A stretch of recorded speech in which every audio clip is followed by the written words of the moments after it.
एक साधु को एक नाविक रोज़ अपने नाव में बिठा करके इस पार से उस पार ले जाया करता था। बदले में कुछ नहीं देते थे साधु महाराज। वैसे भी साधु के पास तो पहले पैसा रहता नहीं था। अब आज का ज़माना और पुराना ज़माना में ये फ़र्क है कि पहले साधुओं के पास धन नहीं रहता था, अब के साधुओं के पास धनों के भंडार रहते हैं। नाविक भी बेचारा सरल सीधा साधा पढ़ा लिखा तो नहीं था, पर समझ की बात बहुत थी। साधु रास्ते में जो ज्ञान देते थे वो सब ज्ञान ग्रहण कर लेते थे। कभी कभी साधु भगवान की सर्वव्यापकता बताते थे और कभी कभी अर्थ सहित भगवत गीता के श्लोक भी सुनाते थे।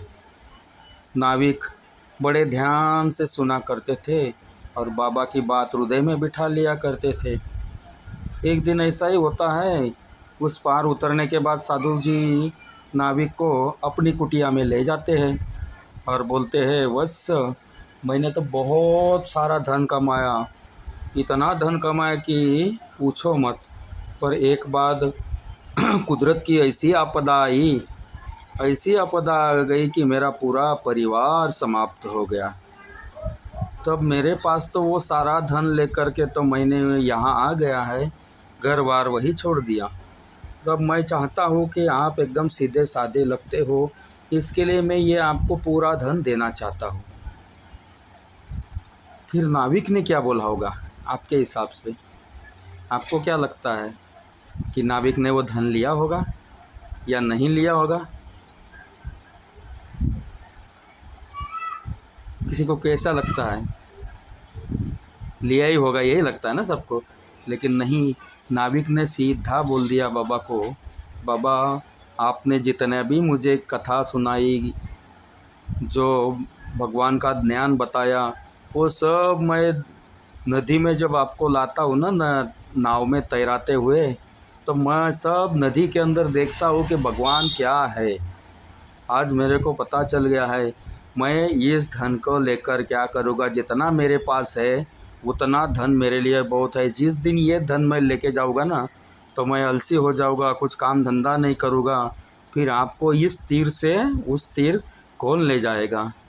ये धन ऐसा होता है, वो लालच बढ़ा देगा, फिर हम काम धंधा छोड़ देंगे। तो ये होता है ईश्वरीय शक्ति। जो भगवान के चरण में चला जाए ना, उसको धन की ज़रूरत नहीं होती है। तो आप कभी भी भगवान के पास जाते हो तो ये सोचकर ही जाते होगे ना कि भगवान हमें कुछ दे देगा। भगवान को मांगने के लिए तो सब हम भिखारी बनकर जाते हैं, लेकिन हमारे दरवाजे पर कोई भिखारी आता है तो उसको कुछ देने की इच्छा नहीं होती। तो यही ध्यान रखना है कि दुनिया में हर एक भिखारी है। हम भी भिखारी है और भीख मांगने वाला भी भिखारी है, मंदिर में जाने वाला भी भिखारी है।